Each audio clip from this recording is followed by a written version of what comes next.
como lo dijimos en la introducción, querido Walter, muy buenos días. ¿Cómo te va, Diego? Bueno, lo que hablamos, hay un panorama político que empieza a desperezarse lentamente. Es cierto que en el caso del oficialismo ya está despierto hace rato, pero en la oposición, que no venían precisamente transitando un mar calmo, empiezan a aparecer señales que dejan algún mensaje.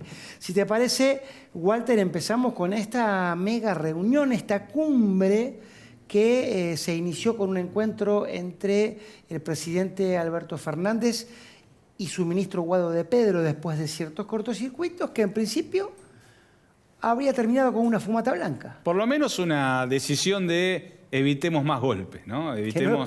Evitemos lastimarnos en estos días en los cuales el Frente de Todos, como también lo va a hacer Juntos por el Cambio, ¿no? Pero sobre todo el Frente de Todos ha decidido reunirse en una mesa, la denominada mesa de diálogo, en la cual van a poner en marcha supuestamente el armado electoral de este 2023, que por otra parte ya arrancó en su escenario electoral, claro, con lo que fueron las internas abiertas de La Pampa. Pero para lo que tiene que ver con la compulsa nacional, la que a todos nos interesa, las definiciones todavía están lejos de tomarse en el Frente de Todos. Hay mucho candidato dando vuelta, hay mucha candidatura en el aire. Por ejemplo, la del propio presidente Alberto Fernández. Que no se bajó de nada, ni se baja de nada en esta costumbre que tienen muchos de la clase política de jugar al misterio, ¿no? Es cierto que inclusive dentro de las propias filas del oficialismo, Walter, hay algunos quienes dicen, che, Alberto, ¿te parece? Pero bueno, está claro también que en el mapa electoral, hoy recordaba más temprano un analista político, no quiero nombrar para no exponerlo, que la campaña de Kirchner-Scioli de 2003 había arrancado con un gobernador de Santa Cruz con un porcentaje de intención del voto de menos del 3%. Me gustaría decirle al consultor y al analista que la diferencia con Alberto es que en aquel momento Kirchner era un desconocido para la gran sociedad. Sí, no nos olvidemos, ¿no? Después de que Eduardo Duhalde tiene su paso por el gobierno y de que anuncie finalmente la convocatoria de elecciones, no era Néstor Kirchner el candidato que tenía Reutemann, que había visto cosas también. Así es, y después el otro que estaba dando vueltas era José Manuel de la Sota, ¿no? El cordobés que lamentablemente falleció, pero que era el candidato en su momento también al cual el establishment político del peronismo estaba apostando en el caso de esa elección. Pero Walter, no es comparable, porque ahora la gente, si quiere votar a Alberto Fernández, tiene para comparar sus 4 años de gestión. Absolutamente. Si lo quería votar o no a Néstor Kirchner, tenía otras cosas para mensurar, pero ni por asomo el bagaje que trae el actual mandatario. Así es, y con el dato también de que está ejerciendo el poder, ¿no? Claro. Y que más allá de que los números económicos no lo han acompañado y por eso se duda de la posibilidad de que pueda presentarse a buscar una reelección, tiene que decir que va a hacerlo. Pero Walter, porque el oficialismo, yo entiendo lo que vos decís, y ni que hablar si vemos los bolsillos de la gente, y nuestros bolsillos también, pero el oficialismo machaca, creo que no sin razón, con una macroeconomía que acompaña. ¿Esto es cierto? ¿Está sobreactuado? Hay que dividir los tiempos de la gestión para entender, o por lo menos para encontrar un punto de razón de esto que parte del oficialismo señala.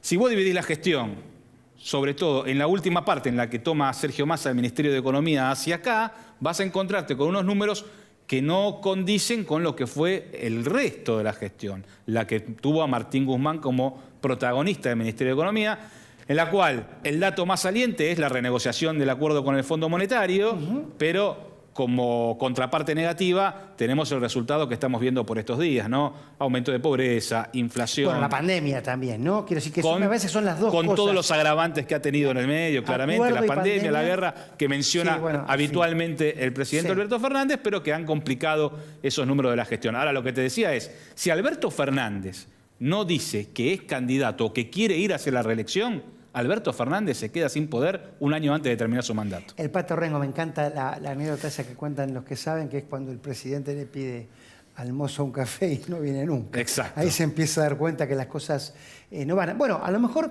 este juego del presidente tiene más que ver con eso, de decir, miren que todavía el que tengo el mando soy yo, tanto tengo el mando que soy yo el que convoco a esta mesa, que por unas chances electorales que, honestamente, y sin hacer juicio de valor, por lo menos desde lo aritmético no tiene ningún, o tiene poco sustento, no quiero decir no tiene ninguno para no ofender, pero en el medio también está la otra gran electora de la historia ya argentina, que se mantiene en silencio. Ya sabemos lo que ha sido su última jugada sorpresa y nadie puede decirle que por lo menos en términos electorales del 2019 le fue mal. No, claramente. Y va a seguir estando la duda sobre cómo va a terminar jugando Cristina Kirchner en esta elección para el Frente de Todos, porque no va a ser partícipe de esta mesa de diálogo. Sí lo va a hacer, por ejemplo, Guado de Pedro, ¿no? Sí. Uno de los referentes su emisario, de la cámpora, de los potenciales candidatos. Si querés, también lo será el gobernador Axel Kicillof, quien se lo mencionó como posible candidato presidencial en su momento, aunque los datos que va recabando el propio gobernador lo llevan más a buscar una reelección en la provincia de Buenos Aires. Dice que no está tan mal que al lanzamiento nacional. Hasta ahora, y está claro que para cualquier proyecto político que se precie, cualquiera, gane o pierda la nacional, tener la provincia de Buenos Aires es un capital político de resguardo no menor.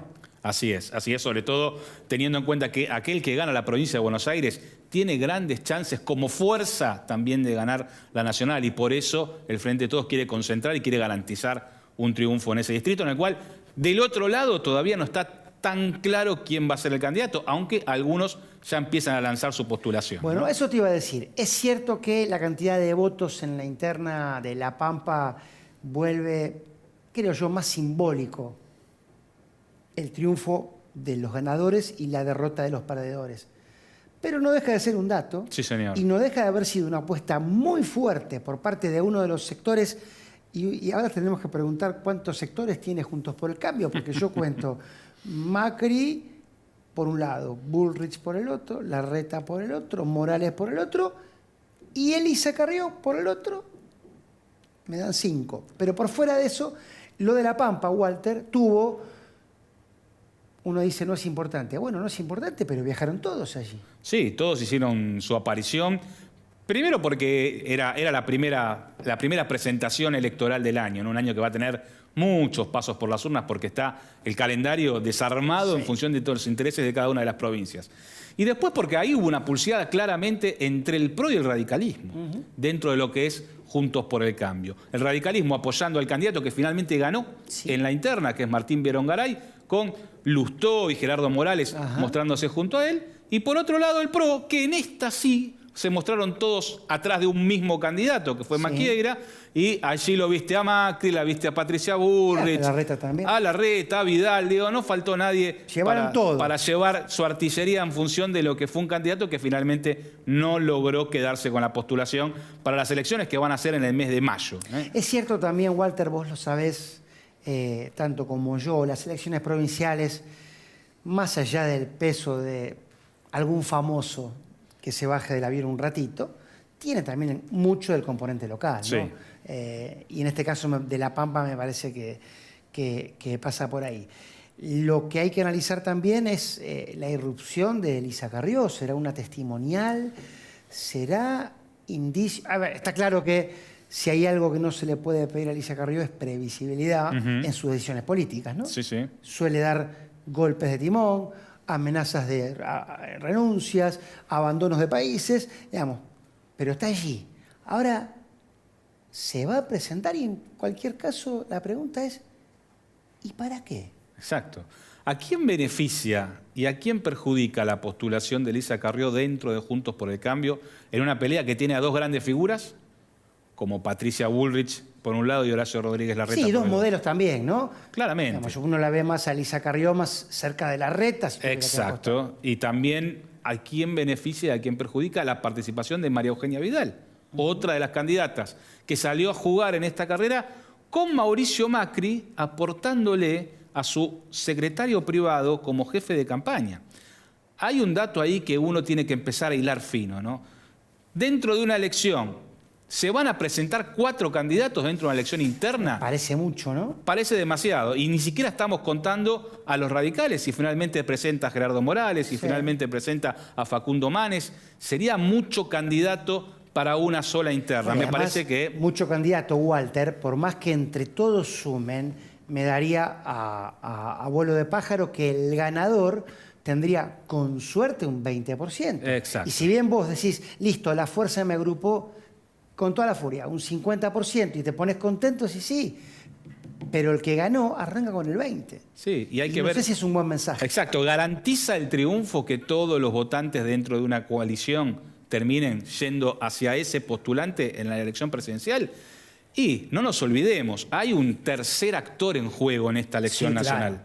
Milei, que es Javier Milei. o ese grupito, digamos, de la centroderecha, más de derecha, si querés, que de centro, que puede, en el caso de que Patricia Bullrich sea candidata u Horacio Rodríguez Larreta sea el candidato, dentro de este universo que hemos mencionado, cambiar la tendencia del votante de la interna de Juntos por el Cambio. Y es que ahí con esos guarismos, y yo creo, graben esto, ¿no? Con una elección que creo que va a ser más pareja de lo que propios y extraños creen, la influencia de 5, 6, 7 puntos de Milei yéndose para un lado o para el otro sería decisiva. Totalmente, absolutamente.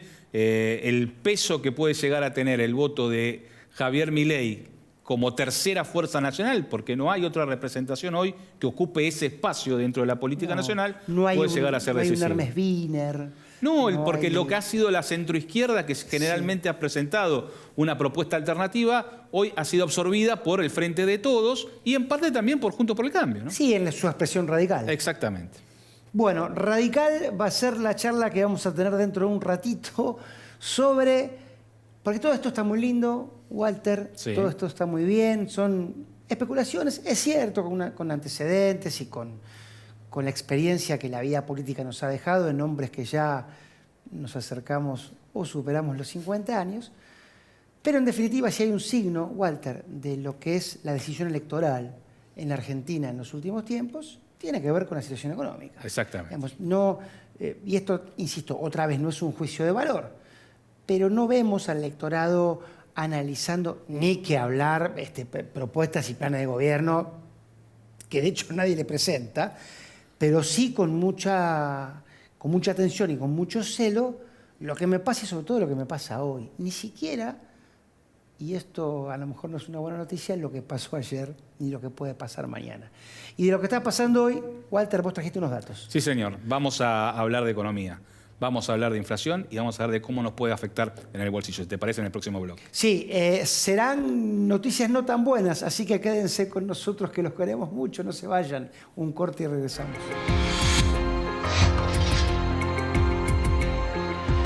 Y si todavía están ahí, querido Walter, después del prólogo que le hicimos, valoremos la buena voluntad. Por supuesto. Porque vamos a hablar de números que son un poco tristes y un poco dolorosos y un poco preocupantes, depende el adjetivo que le pongamos. Así es, porque se está por dar a conocer el dato de la inflación de enero, que viene con un número más cercano al 6 que al 5, algo que nos preocupa y mucho, sobre todo por cómo ha sido la historia de la inflación en nuestro país en los últimos años y cómo nos ha impactado en el bolsillo. Si te parece, vamos a hablar de esto viendo algunas placas, si nos acompaña el señor director. Bueno, dale. Acá tenemos, por ejemplo, este es el universo de la inflación que hemos tenido en la Argentina a lo largo de los últimos 6 años, ¿no? Arrancás 2017. Arrancamos en 2017 porque fue el último año en el cual la inflación más o menos estaba en un ritmo aceptable para lo que es una economía emergente que está tratando de recuperarse, ¿no? Ni que hablar con los guarismos de ahora, así que en ese momento el paraíso. Exactamente, y podemos ver ahí ese salto que tuvimos del 2017, del 25,68% al 34,28% del 2018. Ahí se produjo el primer gran salto inflacionario que después se termina confirmando con el cierre del gobierno de Mauricio Macri y una inflación del 53,55%, un número realmente muy fuerte, muy elevado para lo que es la economía argentina. Sí, yo te diría que este 34,28%, los sucesos de finales de 2018, Fondo Monetario y el 53%, combo letal. Terminó dejando un escenario muy delicado que se transformó en un inicio de gestión de Alberto Fernández con un 42,02% de inflación, pandemia de por medio, emisión para tratar de atender las necesidades de la sociedad, derivó en una inflación del 2021 del 50,9%. La situación no mejoró, sino todo lo contrario. empeoró y muy fuerte el año pasado hasta alcanzar este dato que a todos nos preocupa y mucho, el 94,8% de inflación que hemos visto en el 2022 y que nos dejó un escenario más que precario para lo que se nos viene en este 2023 electoral. Ahora, Walter, el contexto internacional, la experiencia internacional, corregime vos, indica que todos los países desarrollados duplicaron su inflación. Sí. ¿Qué es lo que nos pasa a nosotros? Sí, con el agravante que nosotros veníamos de una inflación demasiado elevada. Esa es la clave. Para la situación económica que teníamos. Quiero decir, porque los comentarios son razonables, ¿no? Y sobre todo del gran público. Es, che, viejo, en España se escandalizan, pero tienen un 10%. Sí, pero sigue siendo el doble de lo que tenían antes. Es el doble, es más llevadero, obviamente, que tener y sin endeudamiento. Manejarnos con una inflación del casi el 100%. ¿Y por qué es más llevadero? A ver. Por toda esta historia, que ahora vamos a ver en la segunda placa que le pido al señor director, ese salto de inflación que vimos en el 2017 hasta el 2022 nos generó un retraso en el ingreso salarial muy fuerte a todos los argentinos, que en este gráfico que creó Nadine Argañarás, del IARAF, invitado y un amigo que hemos tenido en la casa, que ya nos ha hablado un poco de cómo viene la variación salarial del año, nos muestra que a lo largo del 2022, con una inflación del 94,8%, los salarios, sobre todo los salarios privados registrados, es decir, aquellos que trabajan en una empresa, que reciben un recibo de sueldo, bueno, quedaron retrasados. 93,8% fue la variación nominal en todo el año contra el 94,8% de la inflación. Mejor le fue al sector público, que tuvo una recomposición del 99,4%, a partir de los acuerdos que hay, no solo a nivel nacional, sino a nivel provincial y municipal. Claro. Pero el que le fue muy mal, en un momento de un contexto inflacionario muy alto, es al sector privado no registrado. Aquellos que no reciben un salario formal, aquellos que viven en la informalidad, hablamos de casi la mitad, o por lo menos el 40% de la economía argentina, que tuvieron una recomposición de ingresos del 65,4%. Obviamente no es recomposición, es una pérdida brutal del ingreso respecto de la inflación que está reflejada en este dato, ¿no?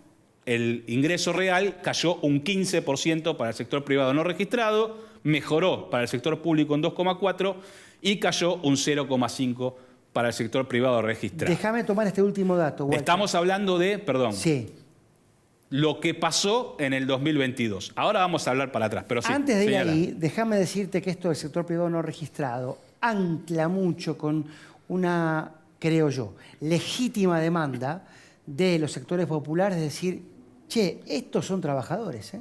Absolutamente. No son otra cosa. Absolutamente. Son trabajadores. Y son los que sostienen que el índice de desempleo no sea tan alto. ¿Por qué? Porque están trabajando. Por un lado, y además son los que realizan tareas que, me hago cargo yo, nosotros no haríamos también, y son trabajadores que no tienen paritaria. Así es. Entonces, cuando se habla, y dejamos eso para otro análisis, de ingreso universal, se le está hablando a esta gente que trabaja y mucho y cobra lo visto muy poco. Sigamos. Le vamos a mostrar una nueva placa, ya se nos está terminando el programa, pero no quiero dejar de mostrarles esto. La comparación con el 2017, en la previa de ese salto inflacionario que tuvimos, cuando estábamos bien, nos muestra toda la pérdida de poder adquisitivo que hemos tenido a lo largo de estos años.